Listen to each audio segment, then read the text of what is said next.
Hi guys! Welcome to Bestfriend'S Kitchen! If you are new to our channel, please subscribe so you will get updated for our future videos. Today, we're going to show you how to make Masi or peanut and sugar rice ball.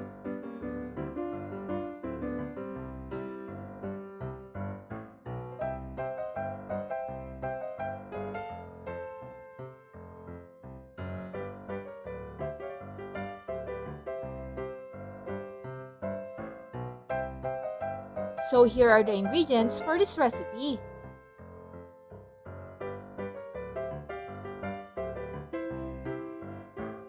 Tara, simulan na natin. Una, i-prepare muna natin yung filling. Ipag-combine lang natin yung ground peanuts at ang brown sugar. Haluin nyo lang itong mabuti hanggang sa maging well incorporated. Kapag tapos na, iset aside nyo muna. At ngayon, i-prepare naman natin yung rice ball dough. Sa isang mixing bowl, maglagay lang tayo ng 500 grams ng glutinous rice flour. Then, i-add nyo lang yung water gradually. After that, haluin nyo lang itong mabuti hanggang sa mag-form ito ng dough.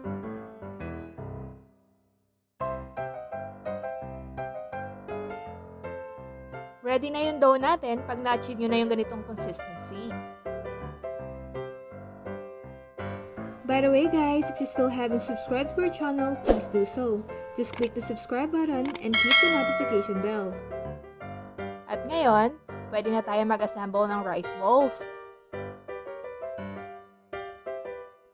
Una, mag-scoop lang kayo ng 1 tablespoon ng rice dough at i-roll nyo ito gamit ang inyong mga kamay. Then, i-flatten nyo lang ito ng bahagya at maglagay kayo ng peanut at sugar mixture sa gitna. After that, i-secure nyo lang yung fillings at i-roll nyo ulit ito gamit ang inyong mga kamay. I-repeat nyo lang yung same procedure hanggang sa maubos ang lahat ng dough. At ngayon, pwede na tayo magluto.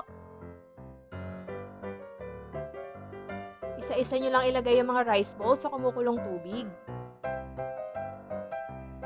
Siguraduhin nyo lang na huwag masyadong overcrowded yung pan natin. Masasabi niyong luto na yung mga rice balls pag nag-start na itong lumutang sa tubig. Kapag luto na yung mga rice balls, ihangon nyo lang ito sa kumukulong tubig. And there you go! Our Masi is now ready! By the way guys, pwede rin kayo maglagay ng ground peanuts at sugar as toppings, but this is only optional.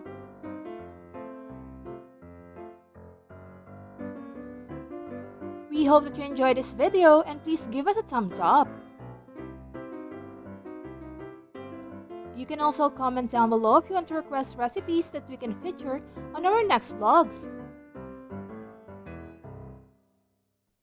Paki-share na rin ang video ito para everybody happy.